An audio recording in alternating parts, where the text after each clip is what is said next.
তৃতীয় স্থানটো অৰ্থাৎ যি প্ৰথম তিনিটা পজিশন ক্ষমা কৰিব অনিৰ্বাণ বৰগোহাঁই প্ৰজ্ঞা একাডেমি সিনিয়ৰ সেকেন্ডাৰী স্কুল যোৰহাটৰে তেওঁ 598 নম্বৰ ক্ষমা কৰিব 589 নম্বৰ তেওঁ লাভ কৰিছে 98.17 তেওঁৰ হৈছে পাৰ্চেন্টেজ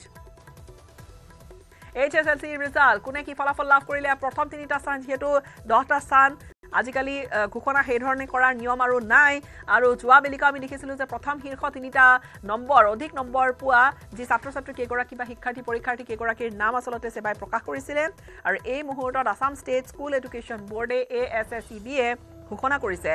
যে যি মুঠ 4,22,737 গৰাকী পৰীক্ষাৰ্থী অৱতীৰ্ণ হৈছিলে এই পৰীক্ষাৰ্থীসকলৰ মাজত সৰ্বাধিক নম্বৰ লাভ কৰিছে যোৰহাটৰ প্ৰজ্ঞা একাডেমি সিনিয়ৰ সেকেন্ডাৰী স্কুলৰ অমিশী শইকীয়াই 591 নম্বৰ মুঠ নম্বৰ লাভ কৰিছে 591 তেওঁৰ পাৰ্চেন্টেজ হৈছে 98.5% আৰু সপ্তৰ্ষি বৰ্ডলৈ অসম জাতীয় বিদ্যালয় নুনমাটিৰ কামৰূপ মহানগৰৰ 590 মুঠ নম্বৰ লাভ কৰিছে সপ্তৰ্ষ বৰ্ডলৈ তেওঁ 590 নম্বৰ অৰ্থাৎ তেওঁৰ পাৰ্চেন্টেজ 98.33% তেওঁ 98.33% নম্বৰ লৈ প্ৰজ্ঞা একাডেমিৰ সিনিয়ৰ সেকেন্ডাৰী স্কুলৰ অমিশী শইকীয়াই 591 নম্বৰ লৈ আৰু তৃতীয় স্থানত প্ৰজ্ঞা একাডেমিখনৰে অনিৰ্বাণ বৰগোহাঁয়ে 589 নম্বৰ লৈ এই 4,22,737 গৰাকী পৰীক্ষাৰ্থীৰ মাজত উজলি উঠিছে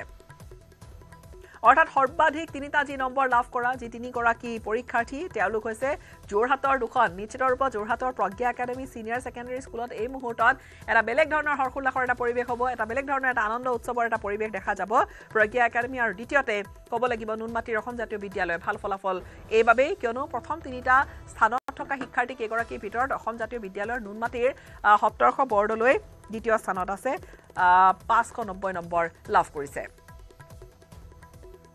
আৰু বাকি ফলাফল 10:30 বাজিছে ফলাফল আপুনি লাভ কৰিব পাৰিব 14টাকৈ ৱেবছাইটত 10:30 বজাৰ লগে লগে গোটেই ফলাফল আচলতে পুংখানুপুংখভাৱে ৱেবছাইটত উপলব্ধ হৈছে আৰু 10:30 বাজিছে যেহেতু আপুনি চাব পাৰিব ফলাফল 10:30 বজাৰ লগে লগে ফলাফল এই 14টাকৈ ৱেবছাইটত উপলব্ধ হৈছে 14টা ৱেবছাইট লগতে আপোনাৰ হাতত যদি এছাবৰ ASSEB আৰু সংবাদমেল এই মুহূৰ্তত আমি শিক্ষামন্ত্ৰীৰ সংবাদমেললৈ লৈ যাম পোনপটীয়াকৈ জিলা হিচাপে শিৱসাগৰ ডিব্ৰুগড় ধেমাজি যোৰহাট নলবাৰী এইকেইখন হৈছে বেষ্ট পাৰফৰ্মিং ডিষ্ট্ৰিক্ট আৰু এই জিলাকেইখনক বাদ দি বেলেগ বাকী আমাৰ শ্ৰীভূমি কাছাৰ ধুবুৰী গোৱালপাৰা এই জিলাকেইখন একেবাৰে শেষৰ ফালে আছে অৰ্থাৎ এভাৰেজ 5%তকৈ তেওঁলোকৰ ফলাফল তাৰ তলত আছে 303 গৰাকী প্ৰথম তিনিটা স্থান এইকেইটা ঘোষণা কৰা হৈছে ইতিমধ্যে আপোনালোকে সেইখিনি পাইছে আৰু মই সকলো পাছ কৰা শিক্ষাৰ্থীৰে উত্তীৰ্ণ হোৱা ছাত্ৰ ছাত্ৰীলৈ মোৰ অভিনন্দন জ্ঞাপন কৰিছোঁ আৰু যিসকল কৃতকাৰ্য হ'ব পৰা নাই তেওঁলোককো মোৰ আহ্বান হতাশ নহয় দ্বিতীয়বাৰৰ কাৰণে তেওঁলোকে সফলতা অৰ্জনৰ কাৰণে চেষ্টা কৰিব অসম চৰকাৰৰ শিক্ষা বিভাগে তেওঁলোকৰ লগত সকলো ধৰণৰ সহযোগিতা কৰিব আৰু এইবাৰ ফলাফলটোত এটা কথা আমি দেখিছোঁ যে আমাৰ 5% যোৱা বছৰ যেনেকৈ আমাৰ ভাল হৈছিল তাৰ তুলনাত আমাৰ অলপ নিম্নগামী হৈছে আৰু নিম্নগামী হোৱাৰ ক্ষেত্ৰত অসমৰ কিছুমান বিশেষ জিলা তাত আমাৰ ফলাফল বেয়া হৈছে আৰু তাৰোপৰি আমি যদি চাওঁ যে আমাৰ কাষ্ট কমিউনিটি ৱাইজ চাওঁ তেনেহ'লে আমি দেখা পাম যে আমাৰ চাহ জনজাতি অঞ্চল আৰু অনুসূচিত জাতি তেওঁলোকৰ ফলাফল এভাৰেজতকৈ কম গতিকে চাহ বাগান অঞ্চলত আমি জানোৱেই যে শিক্ষাত পিছপৰা অঞ্চল সেইকাৰণে তাত শিক্ষাক আগুৱাই নিয়াৰ কাৰণে অসম চৰকাৰে এলানি পদক্ষেপ গ্ৰহণ কৰিছে আৰু আমাৰ টি গাৰ্ডেন মডেল স্কুলো আমি প্ৰতিষ্ঠা কৰিছোঁ এই বিদ্যালয়ৰ সংখ্যাও আমি বৃদ্ধি কৰাৰ কাৰণে আমি চেষ্টা কৰিছোঁ আমি বিশেষভাৱে উদ্বিগ্ন যে অনুসূচিত জাতি শিডিউল কাষ্ট ছাত্ৰ ছাত্ৰীৰ ফলাফল আশাব্যঞ্জক হোৱা নাই গতিকে সেই ক্ষেত্ৰতো শিক্ষা বিভাগে বিশেষ তেওঁলোকে SC অঞ্চলসমূহত দৃষ্টি নিক্ষেপ কৰিব আৰু শিক্ষাৰ মান উন্নত কৰাৰ কাৰণে চেষ্টা কৰিব আন এটা যদি আমি কাষ্ট কমিউনিটি ৱাইজ চাওঁ তেনেহ'লে আমি দেখা পাম যে OBC MOBC schedule tribe plains তেওঁলোকৰ 5%টো প্ৰায় 70-71% কিন্তু জেনেৰেলৰ 5%টো তলত এতিয়া এইটো কোনোবাই প্ৰশ্ন কৰিব পাৰে যে STP তেওঁলোকৰ 5% ভাল কিন্তু সাধাৰণ জাতি শ্ৰেণীৰ 5%টো কম সাধাৰণ জাতি শ্ৰেণীৰ 5%টো কম এইটো বিশ্লেষণ কৰি যদি চোৱা যায় তেনেহ'লে যথেষ্ট সংখ্যক সাধাৰণ জাতিৰ লোক থকা শিৱসাগৰ বা যোৰহাট তাত ফলাফলটো ভাল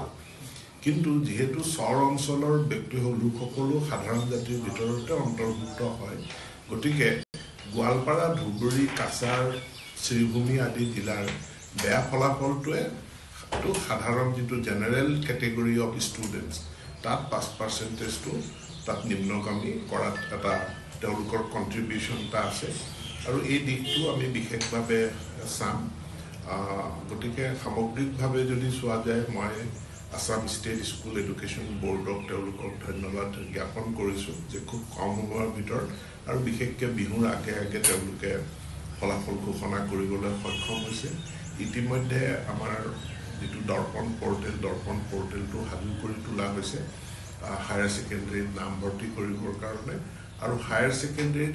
এইবাৰ আমি বিদ্যালয়ৰ সংখ্যাও আমি বৃদ্ধি কৰাৰ কাৰণে পদক্ষেপ গ্ৰহণ কৰিছোঁ যিসমূহ মহাবিদ্যালয় বা আমাৰ government degree college model degree college বুলি কওঁ য'ত আমাৰ হায়াৰ ছেকেণ্ডেৰী নাই কিন্তু তাত যিহেতু আমাৰ ইলিজিবল শিক্ষক আছে গতিকে অহা 5টা বছৰৰ কাৰণে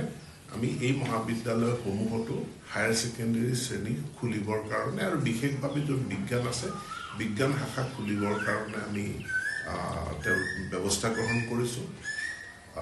2021 চনত এই চৰকাৰখন ক্ষমতালৈ আহোঁতে বিজ্ঞান শাখাত নামভৰ্তি কৰা ছাত্ৰ ছাত্ৰীৰ সংখ্যা 14% আছে কিন্তু যোৱা সময়খিনিত আমি ইয়াক বৃদ্ধি কৰাৰ কাৰণে যি প্ৰচেষ্টা লৈছোঁ 14ৰ পৰা এতিয়া 18%লৈ আহিছে আৰু আমাৰ টাৰ্গেট আছে আমি 18ৰ পৰা ইয়াক অন্তত 25%লৈ লৈ যোৱাৰ কাৰণে আৰু মেট্ৰিকৰ ফলাফলটো এটা গুৰুত্বপূৰ্ণ পৰীক্ষাৰ ফলাফল মই পুনৰবাৰ সফল হোৱা ছাত্ৰ ছাত্ৰীসকললৈ সেইসমূহলৈ তেওঁলোকক মোৰ অভিনন্দন জনাইছোঁ আৰু মই প্ৰত্যেকখন ডিষ্ট্ৰিক্টক এটা ইভালুৱেশ্যন কৰিবৰ কাৰণে মই আজিয়ে কেইখনমান যিকেইখন ডিষ্ট্ৰিক্টত এভাৰেজতকৈ কম হৈছে 5% সেই জিলা আয়ুক্তসকলক মই অনুৰোধ জনাম যে তেওঁলোকে যাতে জিলাভিত্তিক এটা পৰ্যালোচনা কৰে বিদ্যালয়সমূহেও নিজৰ বিদ্যালয় ভিত্তিক এটা পৰ্যালোচনা কৰি গৰমে ফলাফল প্ৰকাশ পাওঁতে তেওঁলোকে কথাবিলাক যাতে বিশ্লেষণ কৰে আৰু মই বিশেষভাৱে শিক্ষা বিভাগক কৈছোঁ যে শিৱসাগৰ জিলা তেওঁলোকে গুণোৎসৱত একে লেঠাৰিয়ে তেওঁলোকে ভাল ফলাফল অসমৰ ভিতৰত প্ৰথম স্থান অধিকাৰ কৰি আছে আৰু মেট্ৰিকৰ ফলাফলতো এবাৰ দেখা গৈছে যে 85.55% 5%-এ শিৱসাগৰ প্ৰথম স্থানত আছে গতিকে শিৱসাগৰৰ কাৰকসমূহ কিয় শিৱসাগৰ ফলাফল ভাল হয় আমাৰ তাৰ পৰা শিকিব লগা আছে নেকি সেইখিনি আমি কৰাৰ কাৰণে আমি চেষ্টা কৰিম পুনৰ মই সকলোকে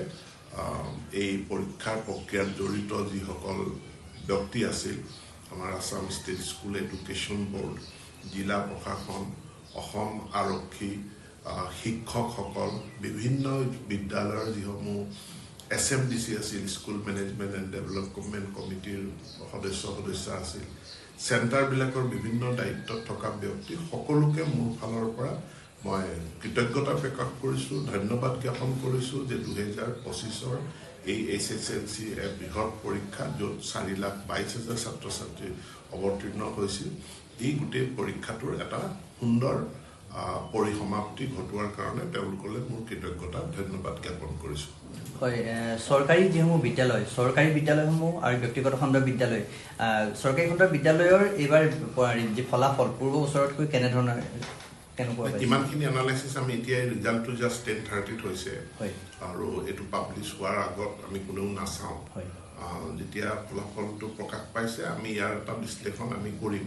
পূৰ্বেও আমি কৰিছোঁ আৰু কৰি যিবিলাক বহু বিদ্যালয়ত আমি চিহ্নিত কৰি যিবিলাক বিদ্যালয়ৰ 5%টো কম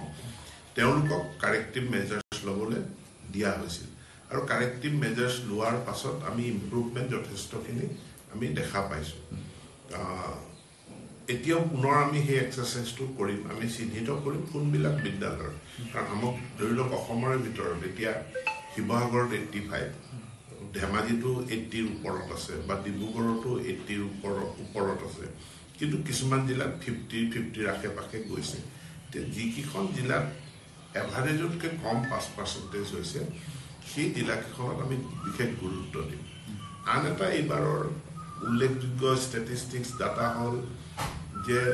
ল'ৰাৰ 5% 67 কিন্তু ছোৱালীৰ 5% 61 গতিকে ছোৱালী এতিয়াও পিছ পৰি আছে আৰু এইটোৱে জাষ্টিফাই কৰে যে আমি যিটো মুখ্যমন্ত্ৰীৰ উদ্যোগত মুখ্যমন্ত্ৰীৰ যি নিযুত মইনা আঁচনি গ্ৰহণ কৰা হৈছে বা আমাৰ স্কুটি স্কিম আছিলে তাৰ মানে স্ত্ৰী শিক্ষাক ছোৱালীৰ শিক্ষাক আমি এতিয়াও ইনচেন্টিভাইজ কৰাৰ প্ৰয়োজনীয়তা আছে উদগনিমূলক বিভিন্ন আঁচনিৰ প্ৰয়োজন আছে যাতে ছোৱালীবিলাককো আমি এক পাৰ ল'ৰাসকলৰ সমপৰ্যায়লৈ আনিব পাৰোঁ যাতে 5%টো দুয়োটাৰ ক্ষেত্ৰত সমান হয় সেইটোৰ কাৰণে আমাৰ ব্যৱস্থা গ্ৰহণ কৰিবলগীয়া আছে ইতিমধ্যে আমি আজি ফলাফলৰ কথা গম পালোঁ কিন্তু উচ্চতৰ মাধ্যমিকৰ বিষয়ে ফলাফলৰ কথা কি ক'ব এই সোনকালে আমি এতিয়া বহুত তৎপৰতাৰে বহুত স্মাৰ্টলি আমি কাম কৰোঁ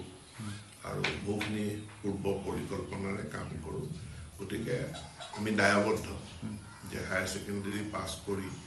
তেওঁলোকে আণ্ডাৰ গ্ৰেজুৱেটত এডমিশ্যন ল'ব লাগিব সেইকাৰণে ফলাফল যোৱাবাৰো আমাৰ সেবাৰ CBSE পৰীক্ষাতকৈ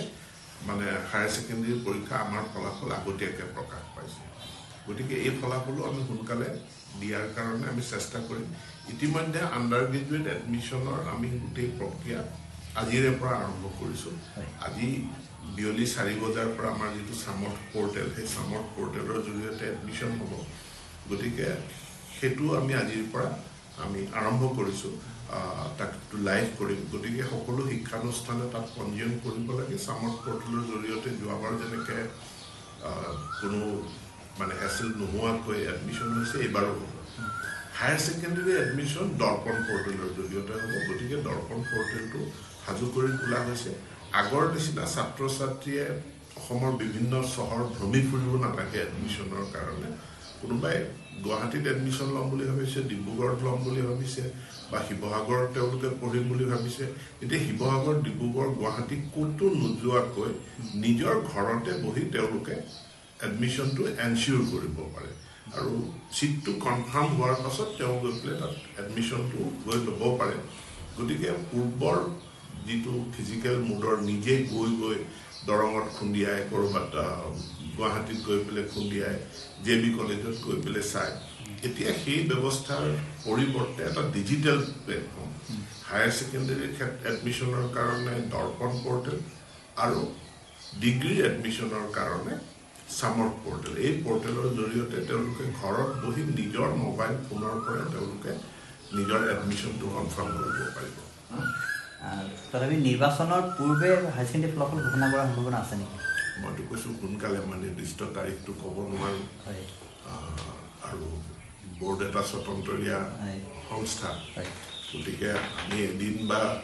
দুদিন আগত আমি গম পাম যে এইটো সাজু হৈছে বুলি আমি গম পাম আৰু তাৰ পাছতো কিছু টেকনিকেল কথা বতৰা থাকে কাৰণ সেই টেকনিকেল যে আমি পৰ্টেলসমূহ ৰেডি কৰিব লাগিব ৱেবছাইটসমূহ ৰেডি কৰি তুলিব লাগিব যিবিলাক ৱেবছাইটত এই ফলাফলটো উপলব্ধ হ'ব মোবাইল এপত ফলাফলটো কেনেকৈ উপলব্ধ হ'ব গতিকে মই এইটোৱে ক'ম যে সোনকালে আমি হায়াৰ ছেকেণ্ডেৰী ফলাফল ঘোষণা কৰিম আৰু এয়া গোটেইখিনি কথা বিশ্লেষণ